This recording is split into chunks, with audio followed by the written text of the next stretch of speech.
Hi guys, welcome back to the Koi Bodyguard. This is my third video so far, and not really the video that I wanted to be making, but some devastating news, unfortunately, in that gorgeous Shiro Suri that I had in my last video, unfortunately died. Um, I came out to the tank in the morning and the fish was lying on its side. It was gasping, and so I went through about 18 hours of intensive care with the fish, trying to bring it back round, but it succumbed late last night. um, and I'm absolutely gutted. I've been keeping fish now for nearly 10 years. I've had our pond, um, and that's only the third fish that I've ever lost. And to have lost it that quickly was a bit gutting, to say the least. I think I can put it down to temperature shock. So I brought it in at pond temperature. The vat was set at pond temperature. It went in. It was fine. And I put in my last video the little review of opening up the wave reef um, heating system that I bought for that. And I don't think this is not Wave Reef's fault at all, but I just don't think I appreciated how powerful that heater was. And it took the water from 12 degrees up to 24 degrees in the space of 6, 7, 8 hours. And so by the time I was fast asleep last night, the night before last, the temperature had risen significantly. If I understand correctly, a koi, if it's a 1 degree temperature for humans, that equates to about 3 degrees for fish, from what I've been told. So to go from 12 degrees to 24 degrees, that's a 12-degree increase, which is significant in itself. But times that by 3, and that's just too much. And so I feel I've got a very heavy heart on this one, in that I feel very responsible. My gut instinct initially was to ramp the temperature up 1 degree at a time. And even though I read it out and I read the instructions, that heating system only does 20 to 30. So it instantly heated the water up to 20 degrees as fast as it could, and then went up to 24. And I think it was just all too much too soon for the fish. And sadly, it succumbed to temperature shock. Um, that fish, I think, would have done really well at shows, but I have to put this down to experience, and move onwards and upwards, as they say. Nothing I can do about it now. It's done, and it's a massive lesson learned, and I won't be making that mistake again. So there we go. That was the bad news.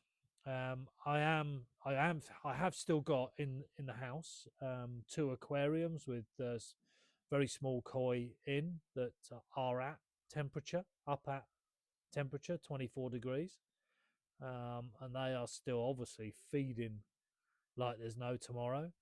They are going to quickly outgrow those aquariums in there. So one of the aquariums has slightly bigger fish in than the other. So I am going to move those in here. I'm going to dismantle this vat that I set up in the last video, and I've got a different vat coming that's a fiberglass, small fiberglass holding tank, which I will move the fish from the aquarium into that. Once I've got the temperature exactly the same, I will use water directly from my pond because I know that's in good condition. So I'll fill the vat up with that water, get that heated up, and then I will trial it with a couple of fish to start with to make sure everything's okay. But as long as my temperature readings match one to the other, we should be okay. I know I've got a good filter system on this because it was running in my pond, so I know it's got good healthy bacteria in it, and so I will go from there. But I am going to change the heating system in it. So I haven't even opened the package yet, but this is a new one that I've bought that heats from 15 degrees. So it's got a better amount of control. This is called the Higger, I think it's called. Black hole aquarium heater. Um, and this is, where are we? Freshwater and saltwater. Again, it's got an LED digital display for easy operation. But like I say, it's got a far more um, scaled temperature reading on it, so you can start it off at a much lower temperature. Not that that's going to be a problem this time, because the fish I'll be introducing in here are already at 24 degrees, whereas the Shiro was at outdoor pond temperature, unheated. And so we can unbox this. It's a very neat looking little bit of kit, actually. So that's the heater unit is actually protected in a case, and it has like a quartz sleeve in there with the heating element inside it, and then with the digital display that obviously everyone's seen these before, but I just thought with the one I've got, I've fallen out of love with that temperature heater, with that heater, um, and so I'll give this one a go. So this will be what my next video is going to be about. I need to draw a line under what's happened over the last 48 hours, and move on with more enjoyable times. Um, I've got some fantastic fish in my pond. There are fish in there that I could quite happily show. I'll make a decision on that, I think, when we get closer to show time. I mean, I know we need to book VATs and stuff in advance, so I will talk to a few people about that and see what we do. Daryl at Koi Heaven has just been over in Japan, and he is having shipped back over a Kinshower that I have purchased from him, and he will be overwintering that up at the Koi Heaven farm in North Wales. So I'm excited about that, excited about being able to go up there and collect that fish in the spring. I think that's going to be a beautiful fish. If I get a chance, I'll just put a little clip of it in this video so that you can see it.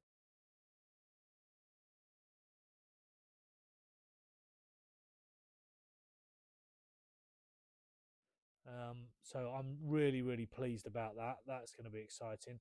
I have also found myself another Shiro because I do love those fish. I love checkerboard. If I could find one that looked exactly like that, it'd win every show, wouldn't it? But I have found another one, and I will take. It's not that I don't care for my fish, but I'll be taking extra care with that. But to be honest, it's coming from cold water. It will get acclimatized to my outdoor pond, and it will go straight into there. So I should be getting that in the next day or so, we will all be all good for that. And I'll put that in a video as well, for maybe the one after the next one. But I just wanted to break that news with you guys, and just give you an update on where we were, and hopefully I'll be in a happier, better mood in the next video. Not what I wanted to bring to you guys, but it is what it is, and I'm heartbroken, to be honest, but